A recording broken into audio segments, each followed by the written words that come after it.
Viewers, দেখা যায় অন্যদিকে আলোচিত কন্টেন্ট ক্রিয়েটর রাকিব হোসেন কিন্তু বনাতদের পাশে দাঁড়িয়েছেন। সেসব আলোচনা সমালোচনাকে কানে না দিয়ে সে বনাতদের পাশে দাঁড়িয়েছেন। তো বনাতদের সম্পর্কে রাকিব হোসেন কি আপডেট দিল চলুন দেখে আসি।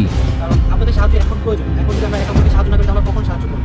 আকাশ কুমার, আপনারা যখন এই ত্রাণগুলো দেবেন আপনাদেরকে আসতে হবে এমন কিছু, আপনারা যদি চাইলে যে কোনো ট্রাস্ট ফাউন্ডেশনের মাধ্যমে করতে পারেন। তো আমার মতে এগুলোই বেশি বেস্ট।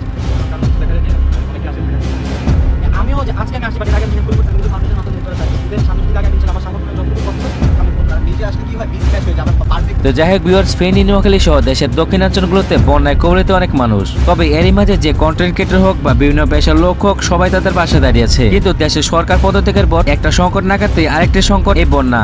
তবে অন্যদিকে আনসার বাহিনী কোন জ্ঞানে এই ত্রাণের গাড়ি থামিয়ে তারা দাবি আন্দোলনে নেমেছেন। একদিকে বন্যার বিপদে আছে দেশের সাধারণ জনগণ, এবং গত 15 বছর ঘটে যায় স্বৈরশাসক সরকারের অধীনে যা অপকর্ম ছিল সবকিছু সমাধানের তো একটা সময় দরকার, তাই না? আরে ভাই, গত 15 বছর কিছু ছিঁড়তে পারো নাই, এখন কদিন না যেতেই কিসের দাবি নিয়ে হাজির? আগে দেশটাকে বাঁচাতে দাও, তারপর তোমাদের দাবি। কিন্তু তারপর সমনের শিক্ষার্থী হাসান আব্দুল্লাহ সহ উপর মহলে যারা আছেন তারা তাদের দাবি সম্পর্কে একটু সময় চেয়েছে, ইভেন তাদের দাবি রাখতেও চেয়েছেন। তো 15 বছর পর দাবি নিয়ে আসছে তারা। এতদিন কোথায় ছিল তারা? আর সে দাবি তাও আবার অন্তর্বর্তীকালীন সরকারের কাছে, এবং অন্তর্বর্তীকালীন সরকার বলছেন আপনাদের দাবি যৌক্তিক হলে মেনে নেওয়া হবে, সময় দিন। কিন্তু না, তারা বেশি, তাদের দাবি এখন মেনে নেন। এই কথা বলে আনসার বাহিনী হামলা শুরু করে। তবে এমত অবস্থায় সমনের শিক্ষার্থীরা জাস্ট পোস্টে জানিয়ে দিয়েছেন চাঞ্চল্যকর ভাবে সাথে সাথে হাজারো ছাত্র সমাজ হাজির। তারপর 7 মিনিটে সবকিছু ক্লিয়ার করে দিয়েছেন তারা। তো ভাই, এই ছাত্র সমাজকে কখনো দমাতে পারবে না কেউ। তো যাই হোক, এই ঘটনাস্থলে দেখা যায় গুরুতরভাবে আহত হয়ে হাসনাত আব্দুল্লাহ।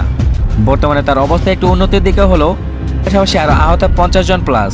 তো যারা আহত হয়েছেন তাদের প্রতি সবাই দোয়া করবেন। এই যে একজন শিক্ষার্থীকে পিটাচ্ছে, এই যে দেখেন একজন শিক্ষার্থীকে, এই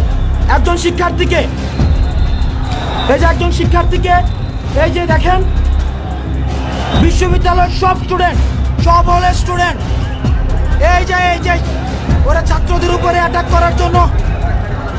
কোনটা? এই বাইঞ্চন,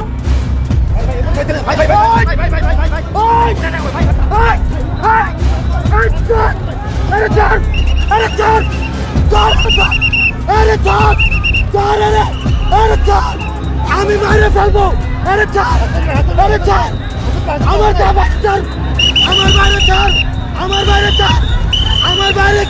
ভিডিওটি আজকে এখানে শেষ করছি। কথা বলবো পরবর্তী নতুন আপডেট নিউজগুলোতে। ধন্যবাদ।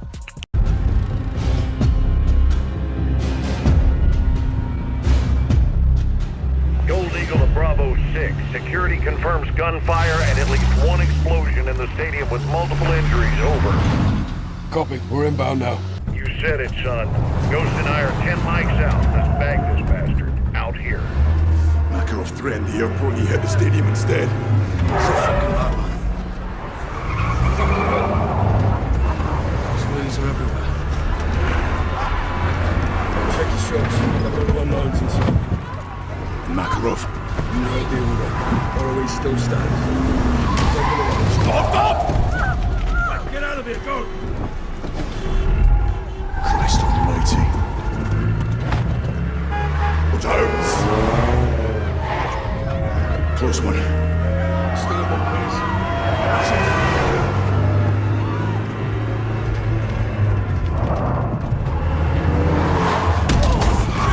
Overhead! They're going fast.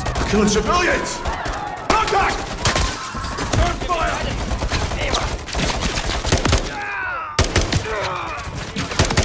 Inner circles! This is police! They'd have access to the VIP area. It's on the 3rd floor, let's move.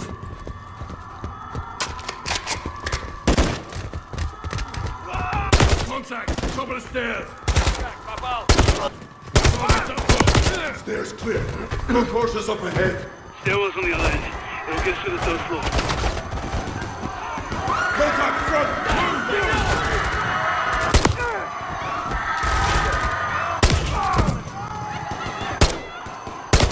Gold Eagle, Bravo 6.